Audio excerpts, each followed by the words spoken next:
Viewers अस्सलाम वालेकुम। मैं हूं आपकी शेफ़ रुबीना और आप देख रहे हैं अपना यूट्यूब चैनल। व्यूवर्स, अल्लाह के फजल करम और उसकी रहमत से मेरी यूट्यूब फैमिली सब बढ़िया बढ़िया होंगे। व्यूवर्स, आज मैं आपके लिए रेसिपी नहीं लेके आई, बल्कि आपके लिए बहुत ही ज़बरदस्त किस्म की टिप लेके आई हूँ, जिससे आपका देसी घी अगर जल गया है ना चाहते हुए भी। मेरे साथ भी कुछ ऐसा हुआ कि मेरे मोबाइल पे कॉल आ गई मेरी सिस्टर की, तो मैं कॉल में मसरूफ़ हो गई और उसके बाद फ़ोन भी बंद हो गया। लेकिन इसके बावजूद मेरे ज़हन में नहीं रहा कि मैंने किचन में मक्खन को घी बनाने के लिए रखा हुआ है और मैं भूल गई।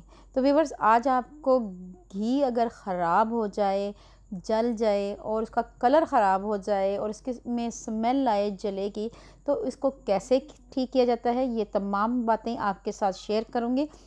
व्यूअर्स, घी को मैंने फ्लेम पे रख दिया है और उसमें मैंने 4 से 5 चम्मच दही के ऐड किए हैं और दही का ऐड करने के बाद आपने इसको स्लो आंच पे पकाना है और हाथ को बचाना है, क्योंकि छींटे ना उड़ें, जिससे आपका हाथ जल ना जाए।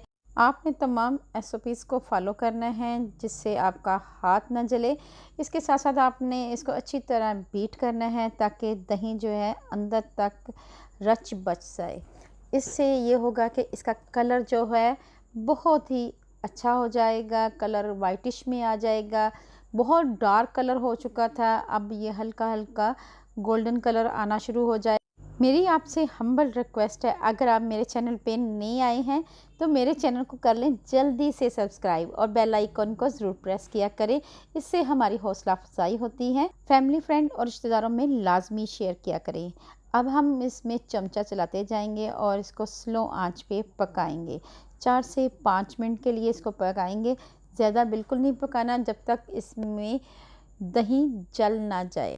इसके साथ ही मैंने यहाँ पे आटे का भी इस्तेमाल किया है, क्योंकि मेरी नंद आई हुई थी, तो मेरी नंद ने कहा कि आटे को घोल कर इसमें ऐड कर दें, उससे भी कलर लाइट हो जाएगा। तो फिर मैंने क्या किया, मैंने थोड़ा सा आटा लिया और उस आटे में मैंने पानी मिला दिया और पानी मिलाने के बाद मैंने एक घोल तैयार कर लिया और उस घोल को मैंने ऐड कर दिया देसी घी में। चम्मच की मदद से मैंने ऐड कर दिया।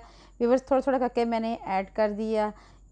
देसी घी में अगर हम ये आटा ऐड करेंगे तो आटा जो है, देसी घी के अंदर जो ब्लैक पार्टिकल हैं वो आटा जो है अपने अंदर जज़्ब कर लेगा, जिससे आटे का कलर डार्क टोन में चला जाएगा। व्यूअर्स, आटे के साथ भी हमने 1 मिनट के लिए मज़ीद कुक करना है। इसको बहुत ज़्यादा कुक नहीं करना।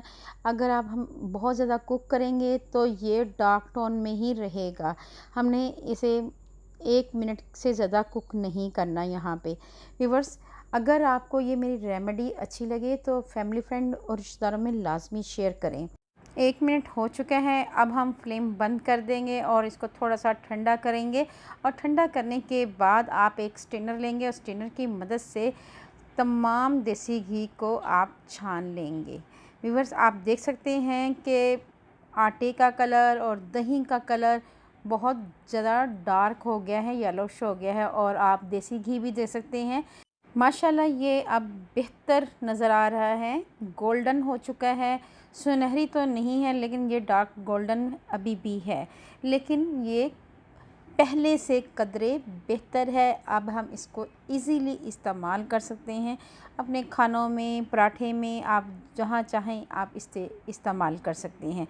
कलर में भी फ़र्क आया है और इसके अलावा इसमें जो स्मेल आती थी वो टोटली ख़त्म हो चुकी है। आप इसको आसानी से इस्तेमाल कर सकते हैं। अगर आपको ये मेरी टिप अच्छी लगी तो चैनल को लाइक और शेयर लाजमी करें। अल्लाह पाक आपको सेहत तंदुरुस्ती वाली ज़िंदगी दे। अल्लाह पाक आपको दुनिया जहान की तमाम खुशियाँ दे। अल्लाह पाक आपका दस्तरखान वसी करे। अपना और अपने पैरों का ख्याल रखें, दुआओं में मुझे याद रखें। अल्लाह हाफिज़।